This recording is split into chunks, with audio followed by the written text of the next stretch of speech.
Grand rising kings and queens from all over the world, from Africa, across the ocean, from Caribbean, Black Americans and Africans. This is for you. I want you to listen to this, what is happening in the motherland. Because right now, we have major enemy within Black people. We have a major enemy within the continent. And it's not just in the White House. The enemy is not in the White House, not just in London or in Paris, but in our own African capitals, within our own Black people. We have an enemy within. And I will say this unapologetically because this topic is critical for every African on the continent and every Black person around the world. That's why you need to hear and you need to share it to other Black people. Now, I'll say this. Corrupt African leaders with colonial mindsets are being used by Western powers or Western system to silence Black voices, to silence Black liberation movement. I know you have been seeing what's happening in Kenya. Now let's look at this video.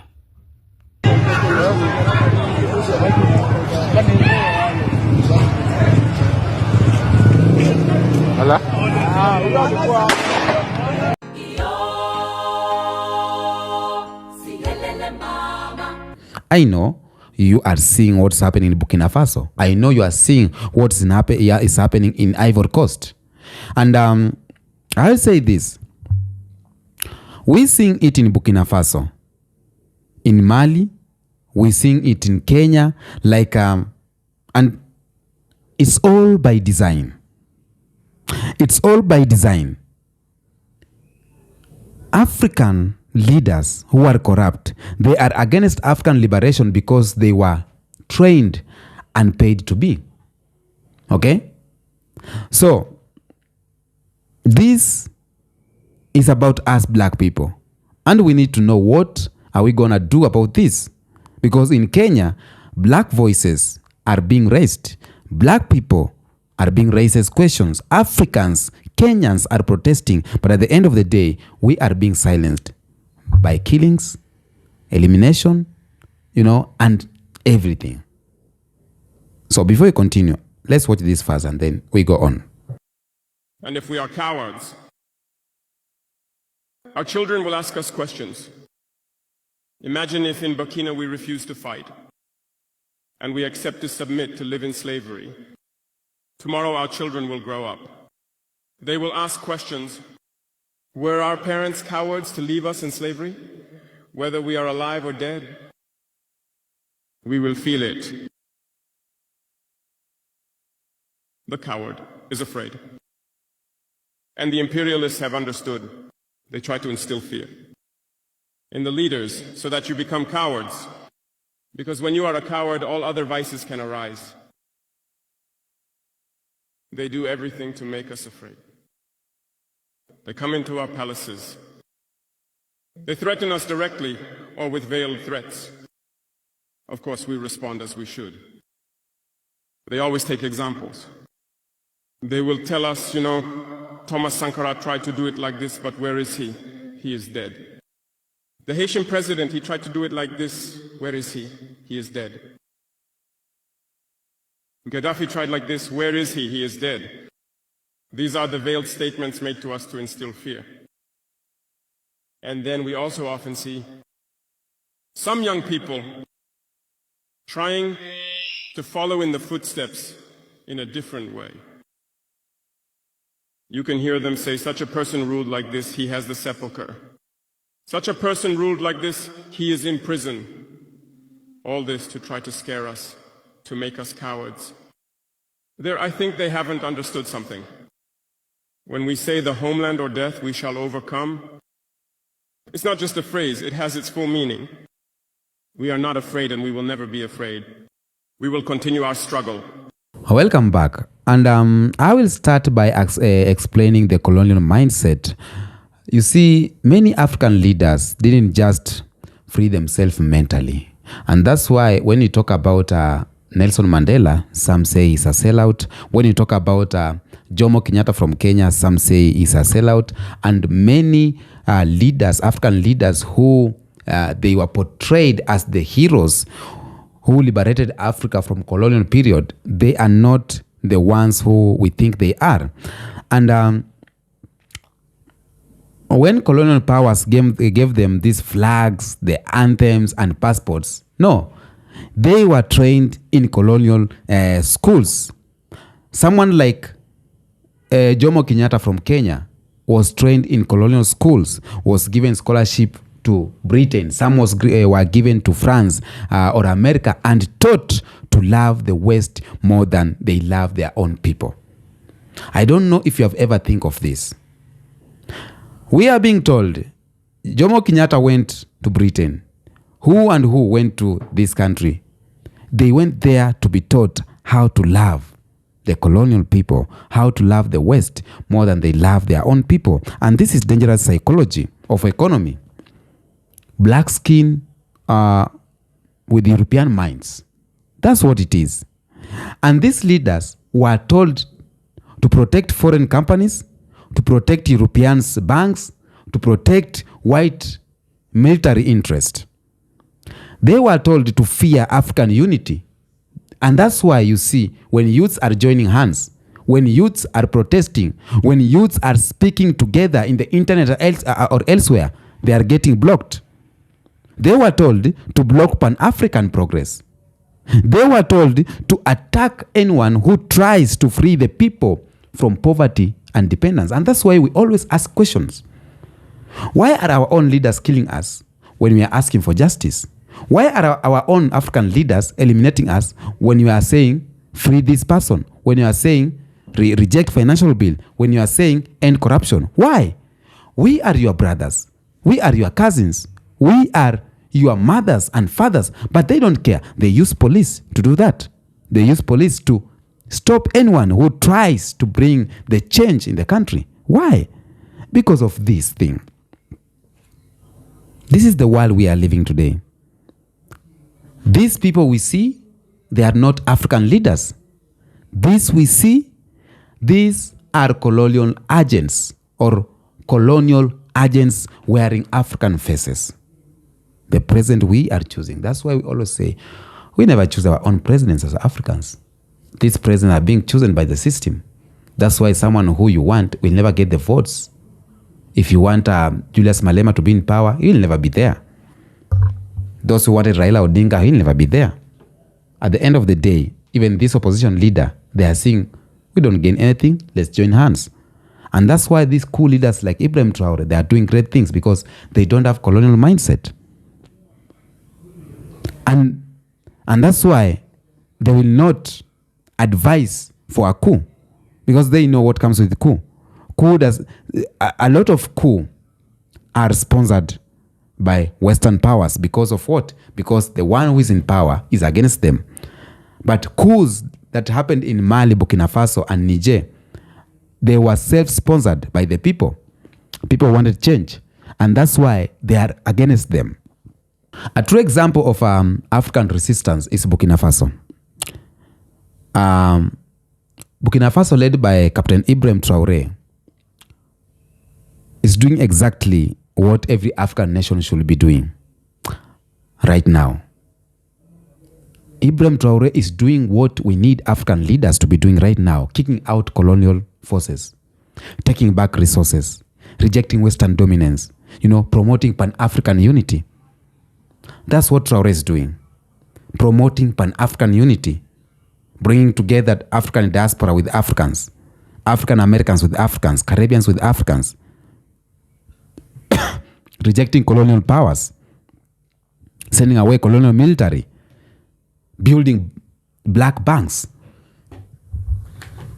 Burkina Faso removed France military base, and they said no to their former colonial, which is France. And they said they want to stand by themselves. They said they want their own money. They don't want CFA franc because CFA franc, it has always been used to kill the economy of Burkina Faso and most of African countries. And They also join forces with Mali and Niger, are creating a powerful anti-colonial alliance. And they have something we call Sahel State, removing themselves from ECOWAS. ECOWAS is a tool of white supremacy. ECOWAS is a tool of Western powers. We call what? This African Nation Unity, AU, is a tool. East African Community is a tool. SADC is a tool.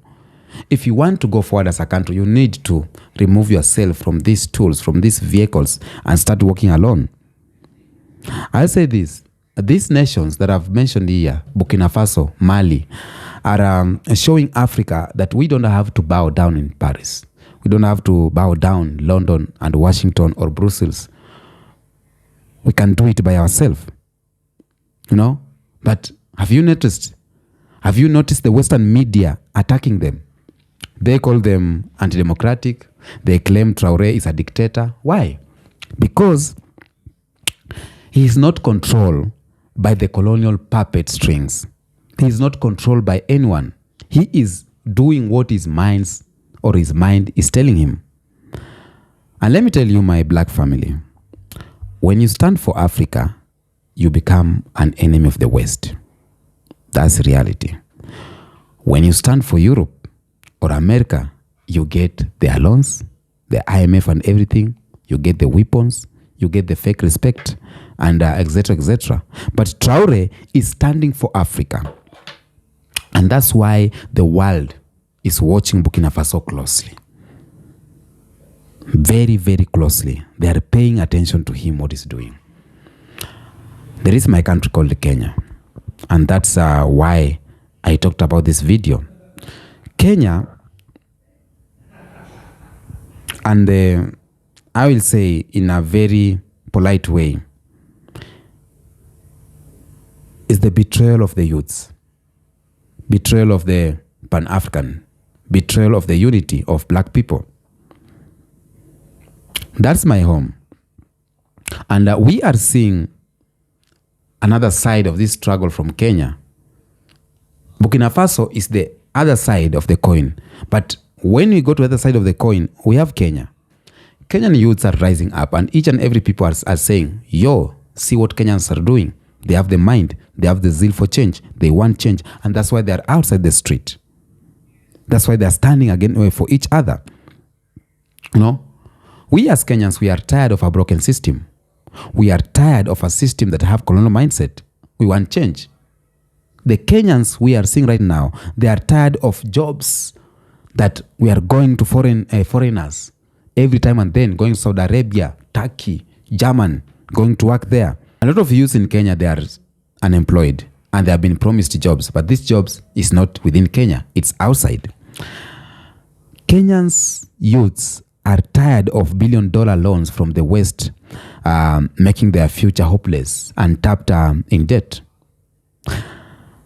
And when they stand up, when they went to the street, when they raised their voice, do you know what happens to Kenyans youth? They are met with violence from their own government. They are met with violence from their own police. Police brutality, tear gas, bullets, sometimes even murder. We have seen what happened the other day. A young boy who was sailing the street, not protesting. He was shot on the head. Why? He was shot in the head because people were protesting because of the murder of another young boy. So they are trying to silence the voices of black people. And who is benefiting from this? We all think maybe President of Kenya is the one who's benefiting from this. Maybe it's Kenya police benefiting from this. No. I will unapologetically say foreign investors who have bought lands, ports, and contracts from corrupt Kenyan officials, I think they are the one benefiting from this. Let me be clear. This we are seeing in Kenya, it is not leadership. It is betrayal. African leaders should be defending African youths. African leaders should be defending African people, creating industry, creating job opportunities, building schools, building opportunities, not creating deals with America or Europe. They sell out our children, our future youths, for quick loans and luxury cars. Kenyan youths are representing a rising African spirit. That is reality. And they deserve protection, not persecution. It is so painful to see a youth in Kenya being eliminated because he just spoke the truth. He said that corruption is going on this and on this, you know. So I will say this. The West work with corrupt leaders. But why? It is because Africa is the engine of global wealth. And they will do everything to have access in African resources, to have access on the engine. Without African resources, European and America, the economy of these two continents or countries will be done completely. They will collapse. Because Africa will provide oil, gold, copper, cobalt. We provide it to their industries. So we are the engine of the economy. But they don't want to pay fair prices. And that is the reason. They don't want a fair deal with Africa. You know, Ibrahim Traore is asking for a fair deal. It's not that Ibrahim Traore does not work with America. It's not that he doesn't want to work with France, but he wants a fair deal. And these Western powers, they don't want a fair deal because they don't want Africa to rise. So they support corrupt leaders who will sell their resources cheaply while keeping the African masses poor. You know? The West need corruption in Africa, like how the vampire need blood. And when African leaders act right, like Traore in Burkina Faso or Sankara before him, they get, you know what I mean, overthrown, assassinated, or isolated by the world system. So, I want to give you examples of leaders who are being used by the West. A few examples. Number one is from Cote d'Ivoire. Cote d'Ivoire president have keep French banks happy while Ivorians suffer. That is the truth. Cote d'Ivoire has been protecting or keeping the military, France military, even after the neighbors Burkina Faso said no to them. And they are using the maybe Cote d'Ivoire border to enter Burkina Faso. Number two is Kenya, William Ruto. Taxes increase, debt deals, and military cooperation with the West. We have seen what's going on. We have Paul Biya of Cameroon, you know, propped up by France, ignoring the will of his own people. We have Yoweri Museveni of Uganda in power for decades with Western military support. And it's the same pattern over and over again. Black skin, European order. And the youths are rising. And you will be asking yourself, why are the youths rising? The youths are rising. There is hope, my family. There is hope. Because even African content creators are rising and talking about these issues. And this hope is African youth. The young African youths, they are learning. And they are learning and they are unlearning colonial lies. They are organizing themselves. They know that they are not destined to be cheap labor for decades or for European companies. They are not born to be slaves to IMF, to World Bank debt. The youths are rising. African youths want control of their future. They want African unity, and they want corrupt leaders gone. Social media has changed the game. It has changed the game because right now, the youths, they can connect. You are in Burkina Faso, you connect from one in Kenya. You are in Kenya, you connect from one in Tanzania. You are in Kenya, you connect with black people in America, with black people in Caribbean and Europe. So African youths are using social media to connect with black people across the ocean. And this is what we call global black awakening. It is real. It is happening. Right on our faces. It is happening. And this is why the governments are fearing African youths. That's why they send police to beat them, to tear gas them, to imprison them, or worse. But family, they can't stop the truth forever. You know what? They can't stop the revolution that is coming. Black unity is now globally. Black Americans did the unthinkable. Black Americans are now realizing that what happens in Kenya affects them too.